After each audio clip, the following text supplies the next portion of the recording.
تو اس سے یہ ہوتا ہے کہ آپ دوران نماز آپ کا دھیان جو ہے وہ کھانے کی طرف رہتا ہے.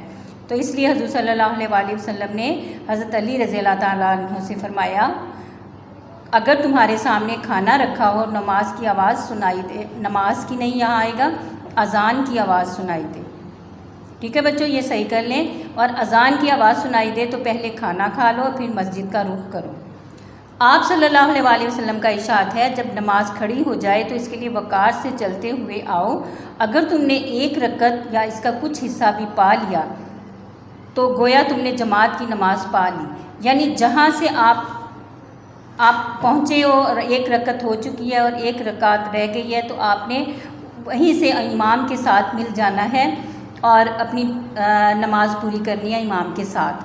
لیکن جو رکعت رہ گئی ہے اسے بعد میں پورا کر لیں. نبی کریم صلی اللہ علیہ وآلہ وسلم سے پوچھا گیا کہ اللہ کو سب سے زیادہ کون سا عمل پسند ہے؟ فرمایا وقت پر نماز ادا کرنا. اس لیے ہمیں عبادت پورے خشوع و خضوع کے ساتھ ادا کرنی چاہیے. خشوع اور خضوع یعنی پوری لگن، توجہ اور یکسوئی کے ساتھ.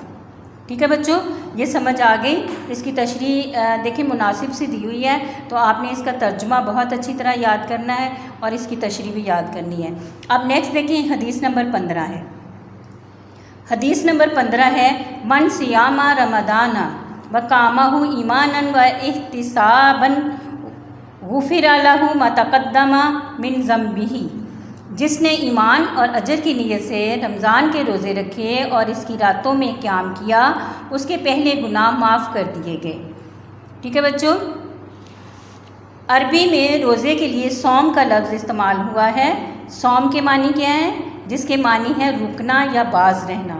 روزہ دین اسلام کا ایک اہم رکن ہے اور ایک بدنی عبادت ہے. بدنی یعنی ہمارا بدن جو ہے یہ مشقت اٹھاتا ہے تو اس لیے اس کو ایک بدنی عبادت کہا گیا ہے. اس میں انسان صبح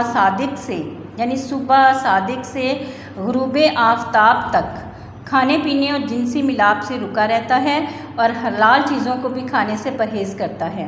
اس سے انسان کے اندر صبر، تقوی، دینی مزاج پیدا ہوتا ہے اور غریبوں کے لیے ہمدردی کے جذبات پیدا ہوتے ہیں. روزہ ہر عاقل، بالغ، عاقل یعنی عقل رکھنے والا، سمجھدار، بالغ یعنی جو 18 سال تک کا ہو اور یا جس کو سمجھ بوجھ آ گئی ہو پوری طرح سے اس کو بالغ کہیں گے. لڑکیاں جلدی بالغ ہو جاتی ہیں، اس لیے یہاں پر کوئی میں ایج کا نہیں بتاؤں گی، لیکن اکثر 18 سال 16 سال سے کہا جاتا ہے. اور تندرست ہو اور مسلمان مرد و عورت ہو تو اس پر فرض ہے. اس ماہ کو یعنی اس مہینے کو نیکیوں کی فصل بہار قرار دیا گیا ہے. بچوں فصل کہتے ہیں موسم کو، بہار یعنی بہار کا موسم قرار دیا گیا ہے. یعنی اس مہینے میں نیکیاں کمانے کے لیے ایک بڑا اچھا، جیسا موسموں میں سے بہار کا موسم جو ہے وہ سب سے زیادہ پسندیدہ اور اچھا ہوتا ہے. اسی طرح سارے مہینوں میں سے جو رمضان کا مہینہ ہے وہ سب سے زیادہ اعمال کے لحاظ سے یعنی اس میں ہمارے ہر عمل کا ثواب بھی کئی گنا بڑھ جاتا ہے. تو اس ماہ کو نیکیوں کی فصل بہار قرار دیا گیا ہے کیونکہ اس میں ایک خاص ماحول بن جاتا ہے کہ تمام مسلمان جو ہیں ماہ رمضان کی اور روزوں کی تیاریاں کرتے ہیں. افطاری اور سحری کے لیے خاص اہتمام کیا جاتا ہے، عبادات کا اہتمام ہوتا ہے، نماز تراویح کا اہتمام ہوتا ہے، اس لیے اس کو فصل بہار قرار دیا گیا ہے. اللہ تعالیٰ کا فرمان ہے الصوم لی وانا اجری بہ، روزہ میرے لیے ہے اور میں ہی اس کا اجر دوں گا. باقی عبادات میں نمود و نمائش ہو سکتی ہے، یعنی آپ اس میں جس طرح آپ کے دکھاوا ہو سکتا ہے، شیخی بکھار سکتے ہو کہ دیکھو میں نماز پڑھ رہا ہوں، میں یہ عبادت کر رہا ہوں، لیکن روزہ دار کی حالت کو سوائے خدا کے اور کوئی نہیں جانتا. حضور صلی اللہ علیہ وآلہ وسلم نے 29 شعبان کو رمضان کے فضائل پر خطبہ دیتے ہوئے فرمایا اے لوگو تم پر ایک بزرگ مہینہ، بزرگ کا معنی ہے کہ بڑا اچھا اور نیکیوں والا مہینہ جو ہے وہ سایہ کرنے والا ہے، محترم قابل احترام مہینہ سایہ کرنے والا ہے یعنی آنے والا ہے. اور اس کے روزوں کو اللہ نے تم پر فرض کیا ہے اور اس کی راتوں کا قیام تمہارے لیے نفل ہے. قرآن پاک میں ہے یا ایھا الذین آمنوا